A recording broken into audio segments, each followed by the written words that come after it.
नमस्कार दोस्तों, आप सभी जानते हैं कि G20 की प्रेसिडेंसी अभी इंडिया के पास है। तो दोस्तों, टॉप 20 देशों में जितने भी सबमिट फोरम्स होंगे उन सारे फोरम्स को होस्टिंग करवाई जाएगी इंडिया के द्वारा। Taken over the presidencies of the G20. इस G20 की मेजबानी भारत को मिलना एक बहुत ही बड़ा अवसर है। India is readying itself to host the mega event.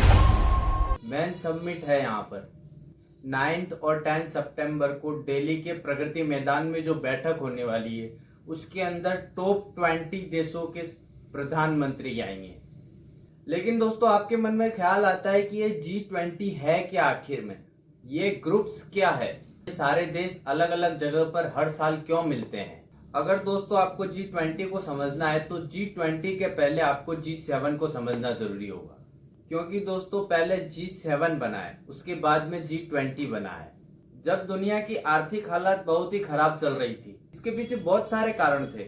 बहुत सारे देशों के बीच में तनाव, वर्ल्ड वॉर 2, वर्ल्ड वॉर 1, ऐसे कई सारे कारण थे जिसकी वजह से आर्थिक हालत बहुत नीचे गिर गई थी।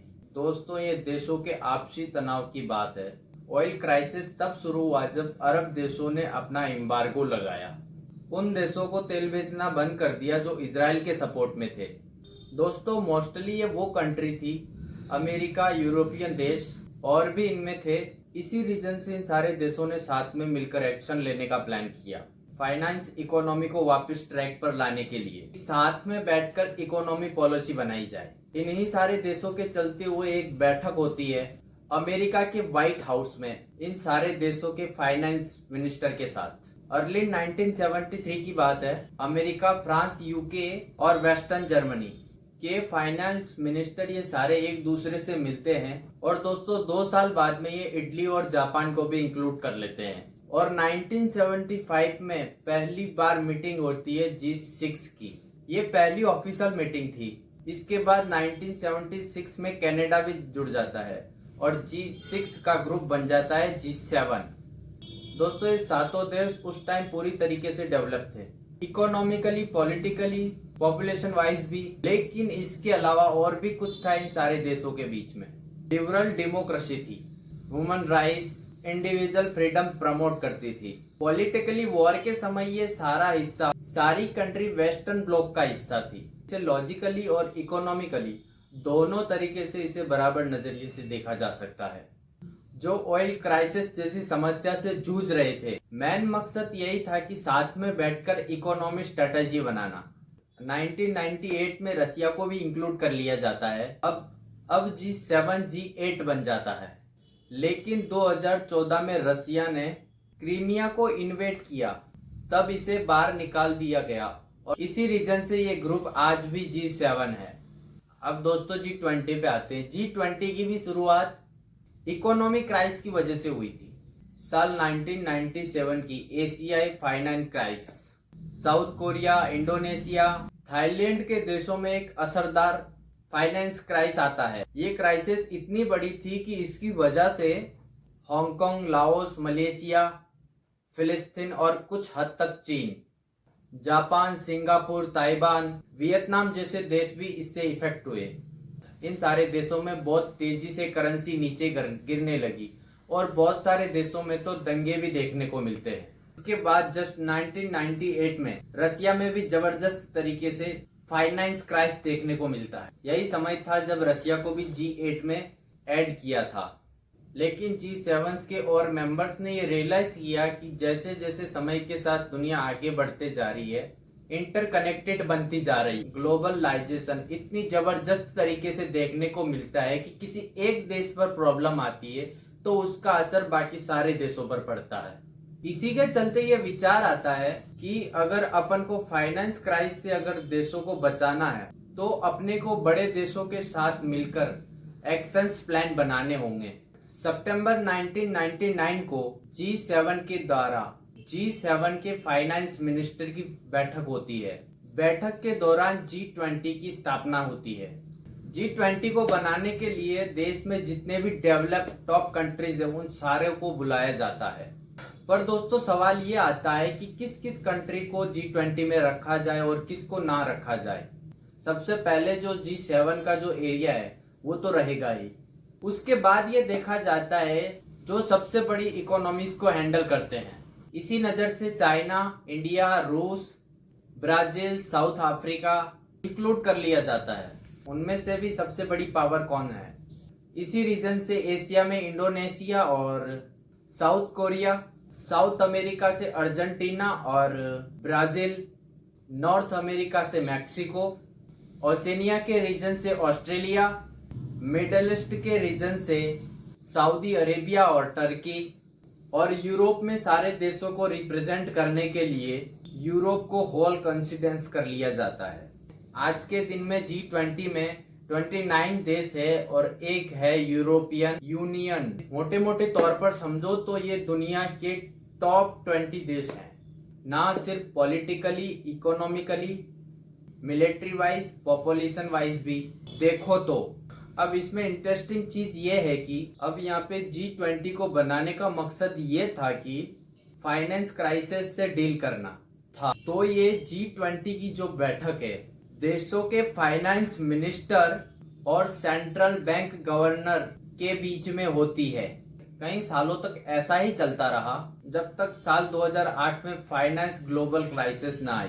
तब जाके इन देशों ने समझा कि अपने को और सीरियस मीटिंग करनी चाहिए। हमारे देशों के फाइनेंस मिनिस्टर को ही नहीं, हमारे देश के प्राइम मिनिस्टर और प्रेसिडेंट को भी मिलना चाहिए। हम सब देशों की कॉर्पोरेशन नेक्स्ट लेवल पर होनी चाहिए अगर हमको फाइनेंस क्राइसिस से बचना है तो। इसीलिए जो पहली ऑफिसर्स मीटिंग होती है वो 2008 में ही होती है। ये पहली समिट अमेरिका में बिठाई जाती है। वहां पर सारे देश मिलकर डिसाइड करते हैं कि हमारे ट्रेड बैरियर्स घटा देंगे, स्पेंडिंग बढ़ा देंगे, टोटल $4 ट्रिलियन खर्चा करेंगे ताकि सबकी इकोनॉमी रिवाइव की जा सके।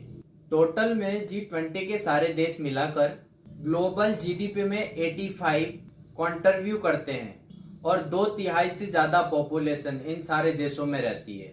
साल 2008 के बाद में ये बैठक हर साल अलग अलग देशों में होती है। ये जो G20 का एजेंडा है, इसे स्मूथली चलाने के लिए एक ट्रोइका का इस्तेमाल किया जाता है। ट्रोइका में 3 देश साथ में मिलकर काम करते हैं। करंट G20 प्रेसिडेंट्स, पिछले साल के G20 के प्रेसिडेंट्स और आने वाले साल के G20 के प्रेसिडेंट्स। अभी के समय में पिछले साल में G20 की बैठक हुई थी इंडोनेशिया में, इस साल इंडिया में और 2024 में ब्राजील में होगी। तो इंडोनेशिया, इंडिया और ब्राजील एक ट्रोइका कंट्री है। G20 के प्रेसिडेंट्स की जो रोटेशन है वो एक टॉर्च पर काम करती है। 20 प्रेसिडेंट्स हैं G20 के, हर साल किसी एक को प्रेसिडेंट चुना जाता है। अगर आप इस न्यूज को मीडिया की तरफ से देखोगे तो आपको लगेगा कि G20 इंडिया में आ गया। आज नहीं तो कल इंडिया के पास तो आना ही था, क्योंकि ये एक पार्ट ऑफ प्रोसेस है।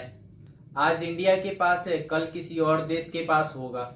अगर आप लिस्ट देखो 2008 से लेकर, तो अमेरिका में ये 2 बार सबमिट हुई, 2008 और 9 में।